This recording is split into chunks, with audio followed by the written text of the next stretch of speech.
इतना कहते कहते सबको निमंत्रण देते देते उद्धव का रथ भगवान के दरवाजे पर आकर रुका।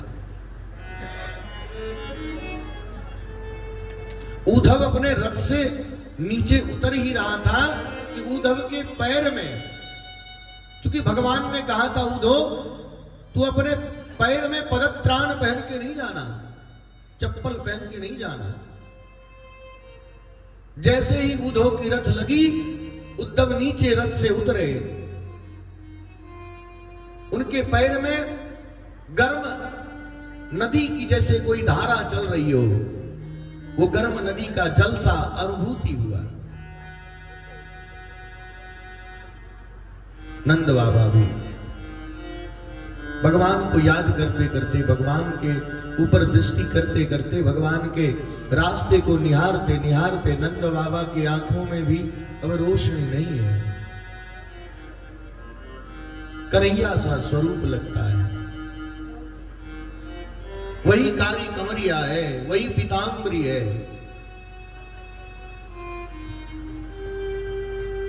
मुकुट धारण कर रखा है, मोर पंख है।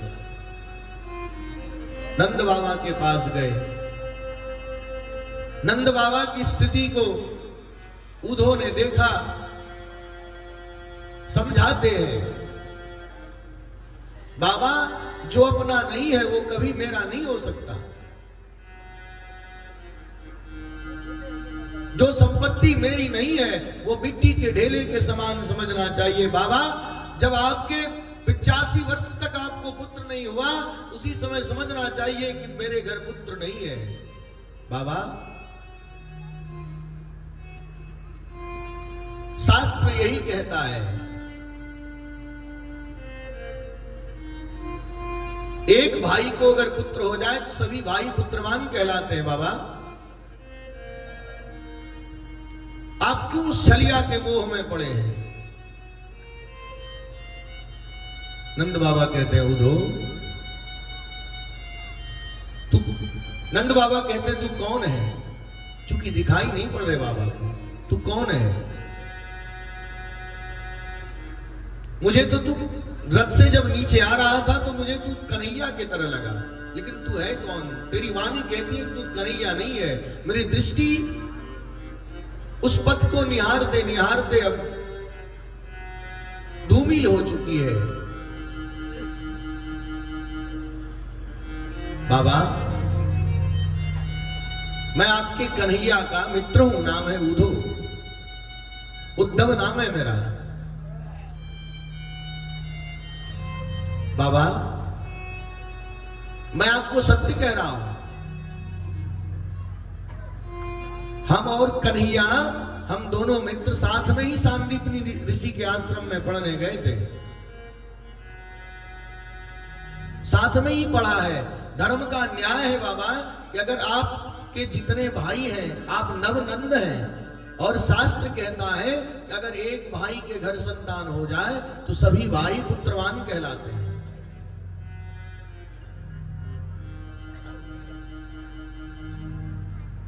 नंद बाबा कहते हैं उद्धव लगता है तू ज्ञानी है, तुम्हें कभी जीवन में तूने प्रेम नहीं किया है, तेरे जीवन में कभी प्रेम नहीं आई, तू ज्ञानी है। ये तो प्रेम की बात है उद्धव, ये तो प्रेम की बात है उद्धव, ये तो प्रेम की बात है उद्धव, ये तो प्रेम की, ये तो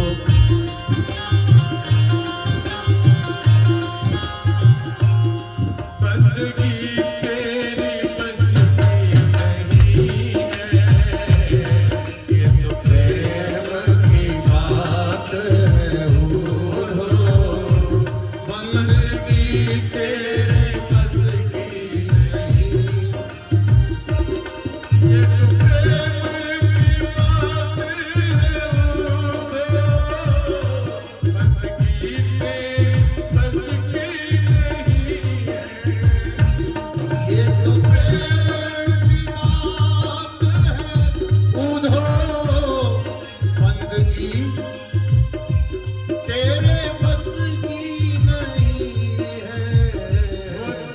तेरी बस की नहीं है। वो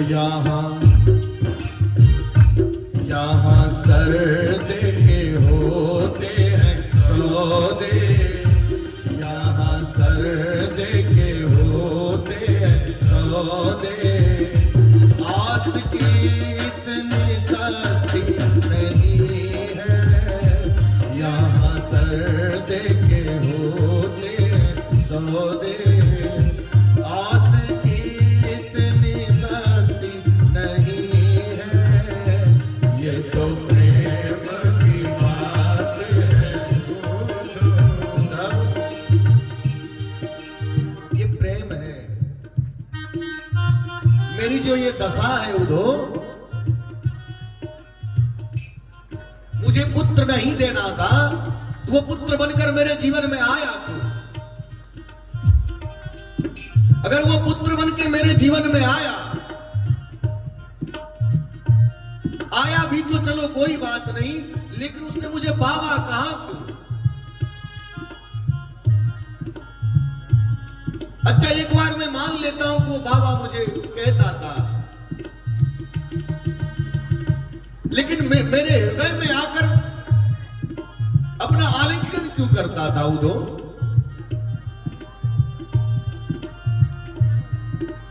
तेरे समझ में नहीं आएगी।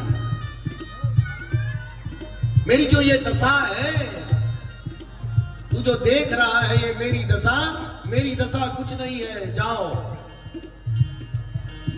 अंदर में उसकी याद में कोई नदी बन गई है, उसकी याद में रोते रोते मैंने प्रयास किया तुम्हारे ही तरह ज्ञान दे देकर, लेकिन उधो तू जाके अंदर देख। उधो अंदर जाते हैं, वहां मां यशोदा जिस दरवाजे से भगवान को जिस दरवाजे से मैया ने भगवान को मथुरा भेजा, उसी दरवाजे पर की ओट पर, उस दरवाजे से लगकर मैया आज भी उसी स्थिति में मैया रो रही है। त्रेता में जो स्थिति मां उर्मिला की थी, त्रेता में जो स्थिति मां उर्मिला की थी, वही स्थिति द्वापर में मां यशोदा की है। कौशल्या के बारे में आपने सुना होगा, कैकेयी के बारे में आपने सुना होगा। सबसे बड़ी तपस्विनी अगर त्रेता में कोई हुई राम के घर, वो है उर्मिला। सिया जी बन गई, रावण ने हरण किया, भगवान गए, लेकिन वो जो बन गई, बन जाने के क्रम में 12 वर्ष तक मां भगवती साथ में रही। लेकिन उर्मिला की वो स्थिति है, विवाह होकर कुछ वर्ष बीते नहीं कि पति वन में चले गए। उस नवयौवना नव संपन्ना स्त्री की क्या गति हुई होगी? आज वही गति। क्या बजा रहे हैं? राग बदल के शिवरंजनी आई है। वही गति आज मां यशोदा की है। 75 वर्ष में घर में एक लाला हुआ। मैंने अपने को महसूस किया कि मैं नवयौवना हो गई, नवयौवन संपन्ना हो गई। लेकिन अगर भगवान को देना ही था, भगवान को अगर देना ही था, तो दे करके फिर ले क्यों लिए? ऐसे छल के क्यों चले गए? मुझे कह देते कि मैं नहीं आ पाऊंगा। परसों की कहकर गए थे, परसों बीत गए।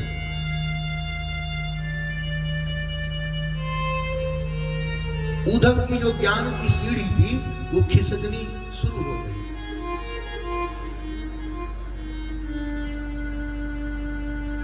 मैया के चरणों में दंडवत प्रणाम करते हुए,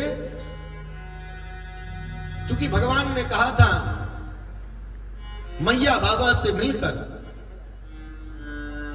तू जो मेरी गोपिकाएं हैं उनसे मिलना, और सबको जब तुम सबसे जब मिल लोगे, सबको मिलने के बाद जो मेरी प्रेम में, जो मेरी विरह में, जैसे मैं मथुरा में जल रहा हूं, वैसी मेरी याद में कोई जल रही है। उस गोपी से जरूर मिलना जो मेरी याद में, मेरी विरहाग्नि में जो जल रही है। उद्धव गोपियों के पास गए। कौन है तू?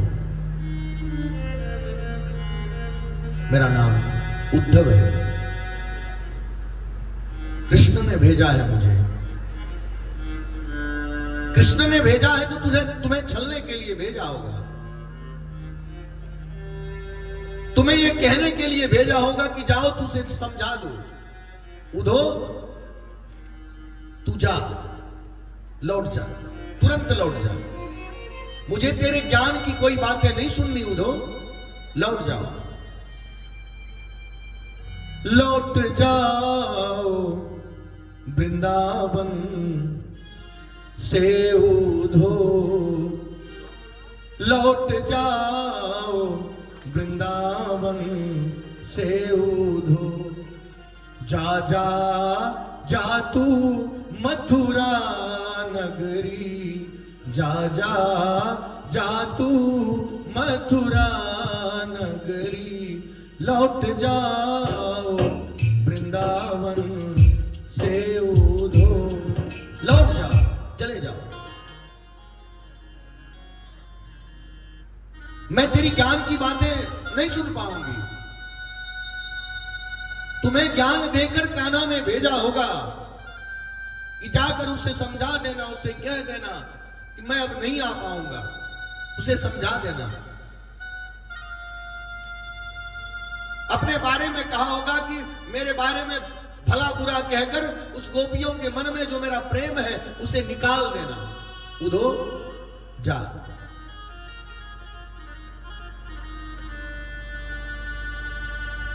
उद्धव जी गोपियों के अंदर प्रेम की दृढ़ता को देखकर,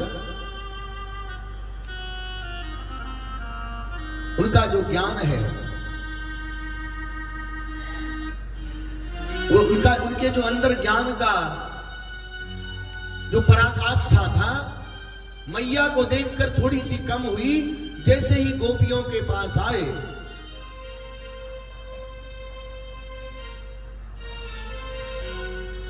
उनकी ज्ञान की पराकाष्ठा, वो सीढ़ी और कम हो गई। कोई प्रेमी भी ऐसा हो सकता है, किसी के याद में कोई ऐसा रह भी सकता है।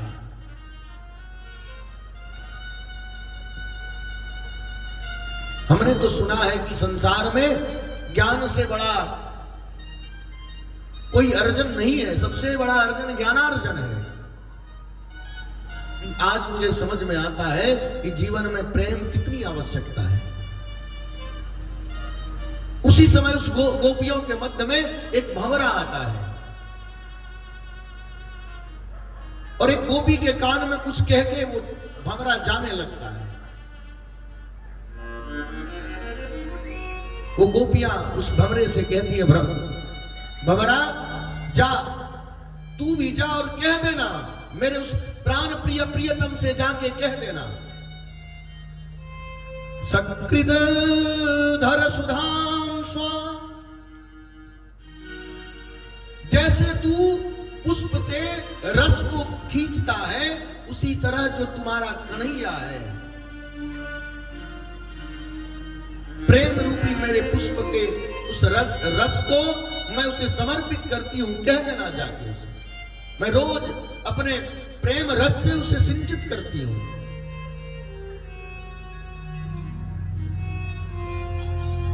उद्धव जी के जो ज्ञान की सीमा थी बिल्कुल समाप्त।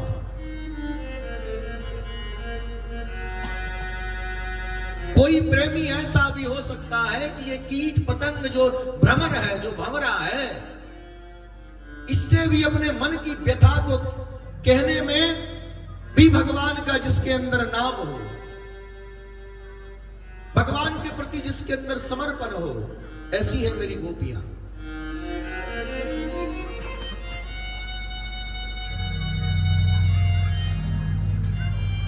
उद्धव जी उस गोपियों से मिलकर मां भगवती जगत जननी त्रिपुर सुंदरी मां राधे के पास जाते हैं,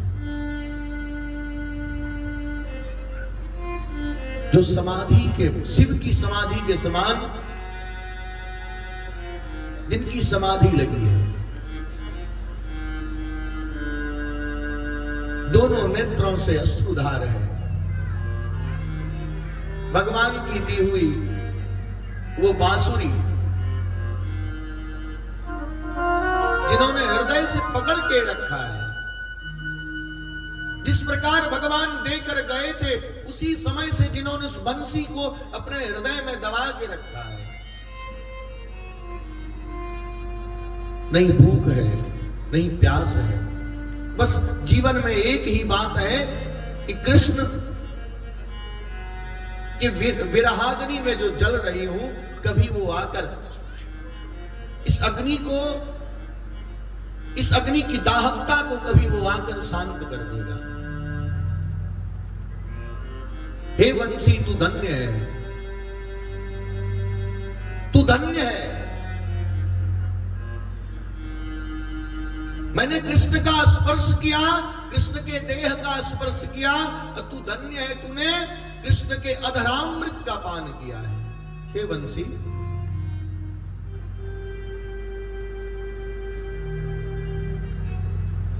उस विरह से भरी गोपी को देखकर उद्धव जी उसके चरणों में लौटने लगे।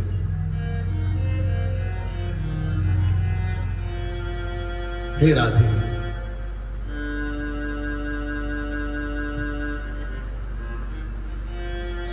हम तो आप सभी गोपियों को ज्ञान देने आए थे, लेकिन ये आपकी जो प्रेम है, ये जो प्रेमाग्नि है, ये जो विरहाग्नि है, कृष्ण को पाने की नहीं, कृष्ण से प्रेम करने की। पाना और प्रेम करना दोनों अलग अलग बातें हैं। मेरे जीवन में कोई आ जाए ये बड़ी बात नहीं है,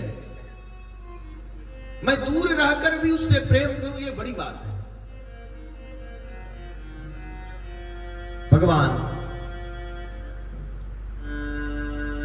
की याद में राधे रानी के नेत्र से जो जल बह रहे थे,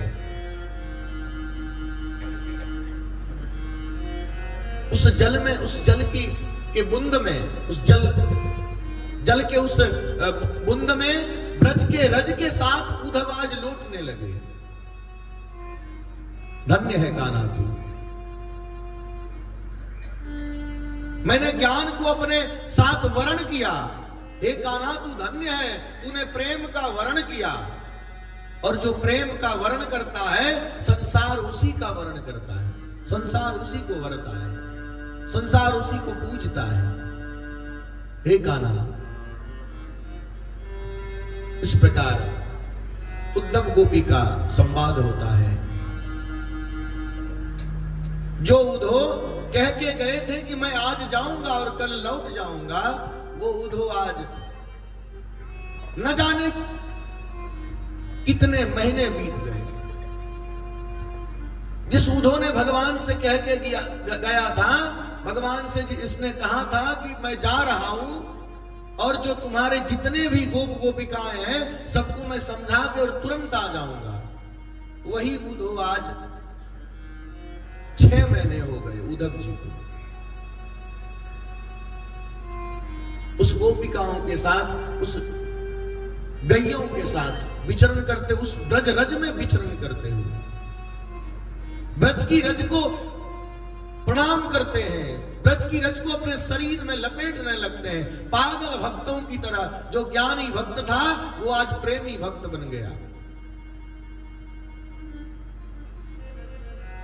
हे प्रभु, आपने बड़ी कृपा कर दी।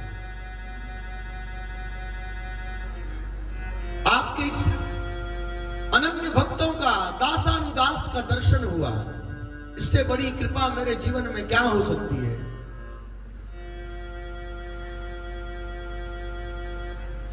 लौट कर आए और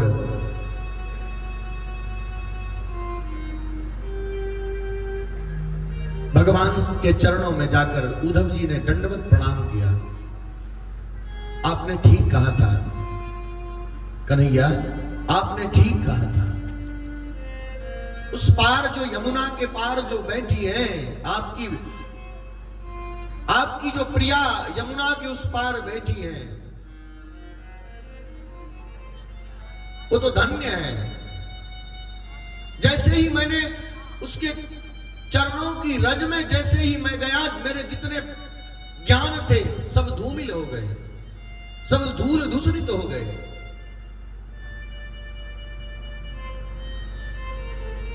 मैं उस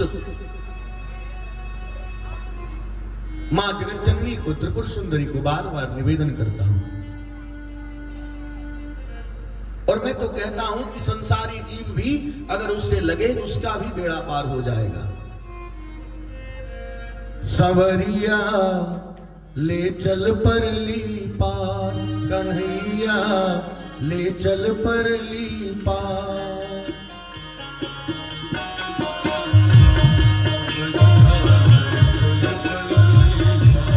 कौन कौन चलेंगे मेरे साथ?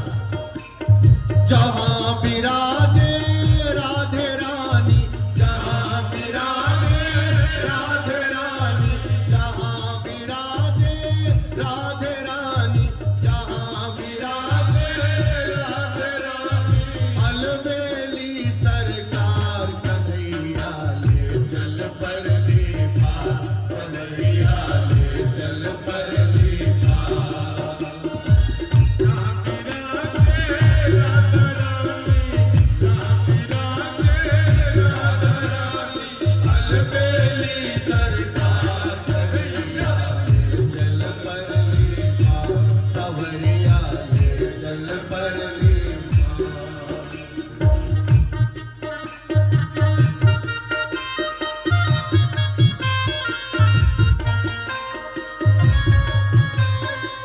तालियों की सेवा करते हुए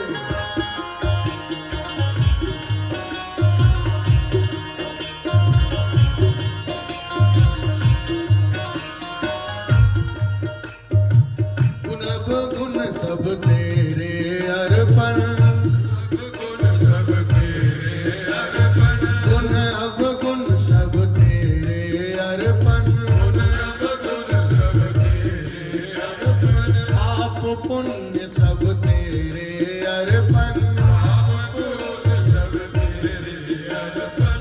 बुद्धि सहित मन तेरे अर्पण, बुद्धि सहित सब तेरे अर्पण। हे जीवन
सवरिया ले चल परली पार, कन्हैया ले चल परली पार।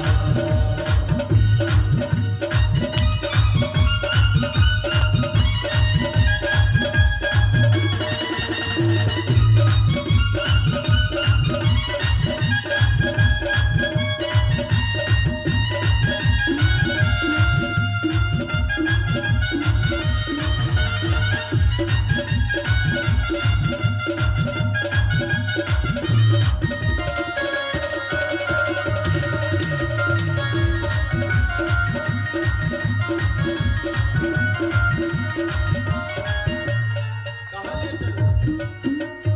आनंद घन जहाँ बरस रहा है, पत्ता पत्ता हरस रहा है।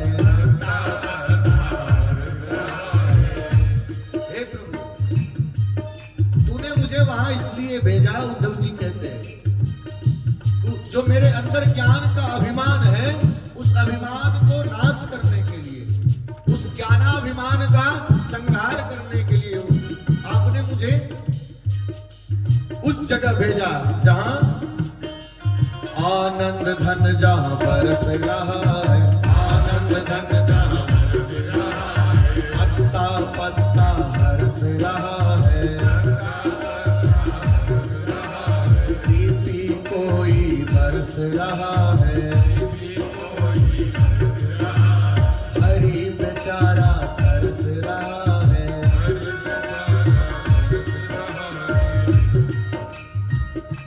तेरे नाम को पी पी कर जिसके नेत्र से अश्रु की धारा बरस रही है, और आप यहाँ उस दृश्य को देखने के लिए तरस रहे हैं। हे हरि, पी पी कर कोई बरस रहा है, पी पी कर कोई बरस रहा है, हरि बेचारा तरस रहा है। बहुत हुई अब हार गया मैं, बहुत हुआ अब हार गया मैं, बहुत हुआ अब हार गया मैं, क्यों छोड़ा मझधार कन्हैया, कन्हैया सवरिया ले चल परली पार, सवरिया ले चल परली पार, सवरिया ले चल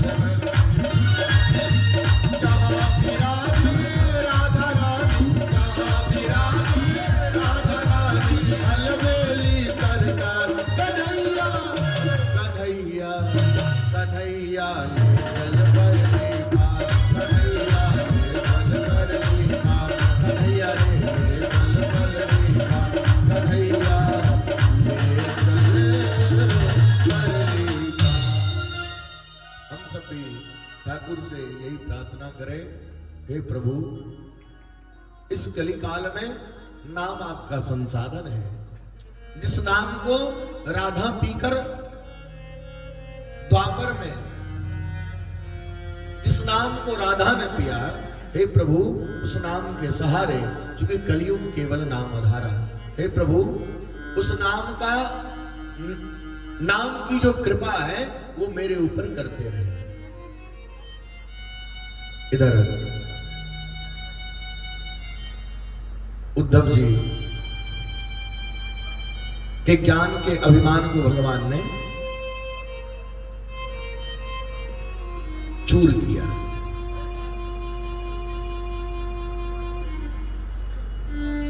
जिस कुब्जा ने प्रभु को तिलक किया था, उस कुब्जा को जब वो नवयौवन संपन्ना हो गई, तो उस कुब्जा के मन में आया कि जिस प्रकार गोपिकाएं भगवान के साथ हास परिहास करती हैं, भगवान भी मेरे साथ करे। भगवान कुब्जा के घर गए, कुब्जा के साथ हास परिहास विनोद किया, और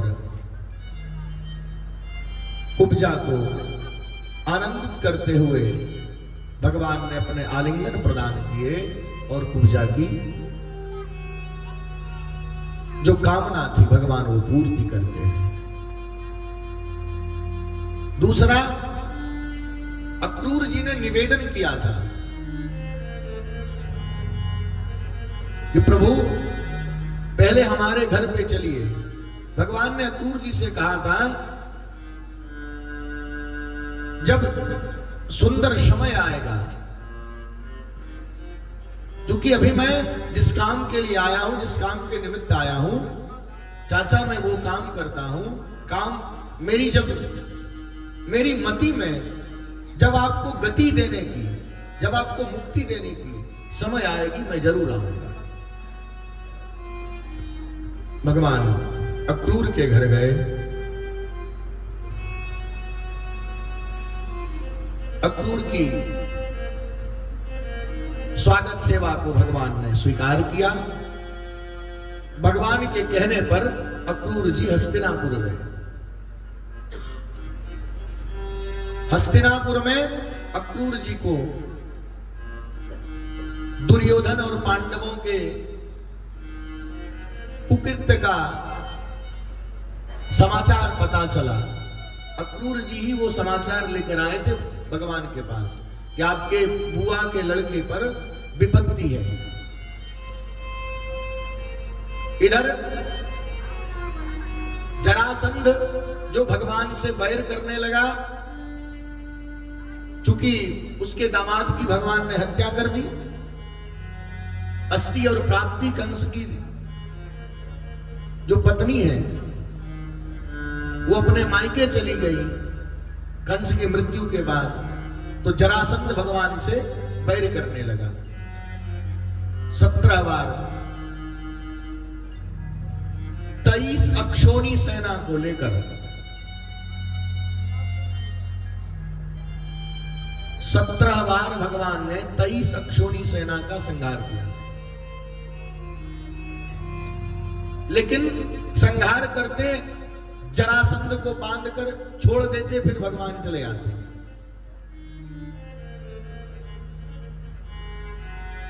भगवान का उद्देश्य है कि संसार के जितने भी असुर हैं सबका संहार करना।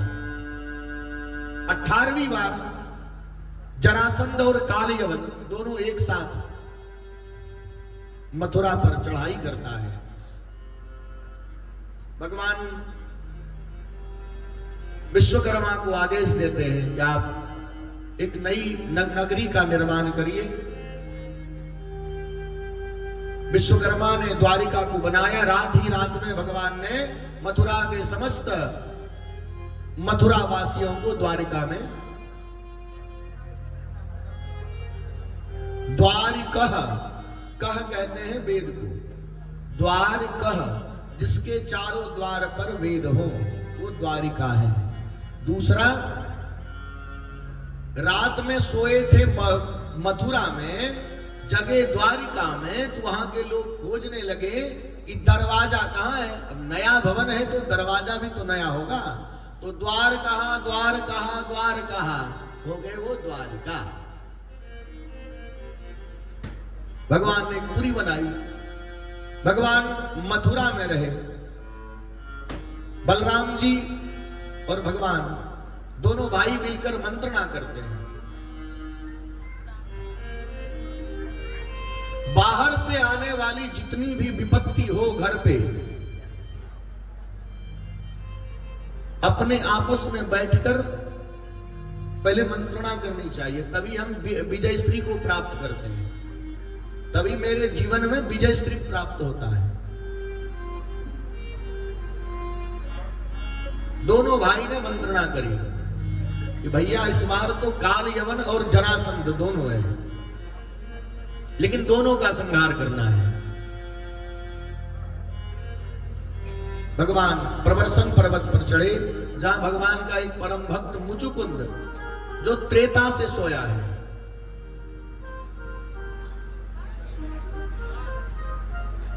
काल यवन ने भगवान का पीछा किया। भगवान उस गुफा में गए।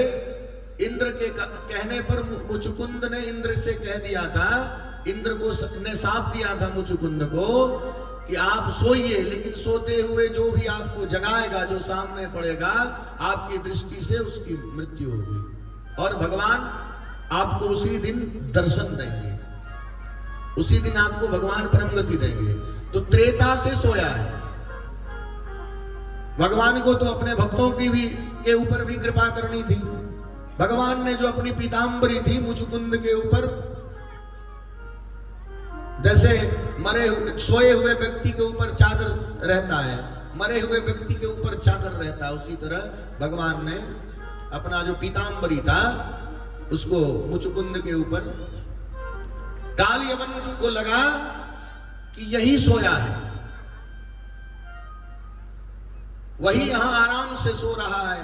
काल यवन जैसे हिलाता है, मुचुकुंद अपने काल यवन के सामने, मुचुकुंद के सामने वो काल यवन पड़ता है। मुचुकुंद के नेत्र से, नेत्राग्नि से काल यवन का दहन होता है। भगवान मुचुकुंद के सामने प्रकट होते हैं, भगवान ने मुचुकुंद को धाम प्रदान करते हैं। इधर जरासंध को पता चल गया कि पर्वत पर, प्रवर्षण पर्वत उसे कहते हैं जिस पर्वत पर हमेशा वर्षा होता रहे, ऐसा पर्वत जिस पर्वत पर हमेशा वृष्टि हो, ऐसी पर्वत। तो पर्वत पर पता चला जरासंध को, जरासंध ने समूचे पर्वत में आग लगा दी। भगवान वहां से छलांग लगाए और पहुंच गए द्वारिका। बोलिए द्वारिकाधीश भगवान की जय।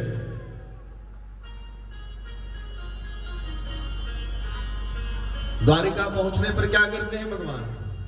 बाराती के कितने लोग हैं मेरे साथ? एक भी नहीं है। जो बाराती वाले होंगे उसको जम के पड़ेगी।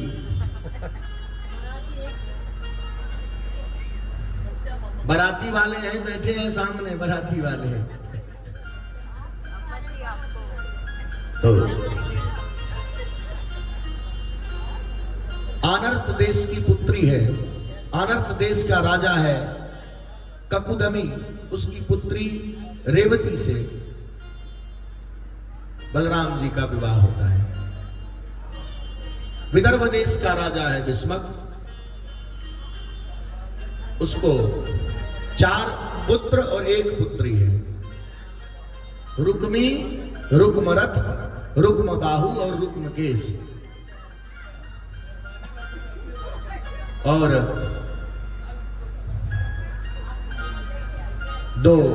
1 पुत्री है, नाम है रुक्मिणी। घर में बड़ी प्यारी है, सबसे बड़ा प्रेम करता है। इधर रुक्मिणी ने सुना है सत्संग में कि जो द्वारिका के राजा हैं वो कोई और नहीं, स्वयं परमात्मा है। जिस दिन से रुक्मिणी ने सुना, रुक्मिणी ने उसको मन ही मन अपना पति स्वीकार कर लिया। बाराती लोग हल्ला नहीं करिए, आए हैं दरवाजे पे, स्वागत चाहते हैं तो अच्छे से बैठिए। जनवासा पहुंचने पर ऐसे ही करते हैं बाराती, व्याकुल होने लगते हैं कि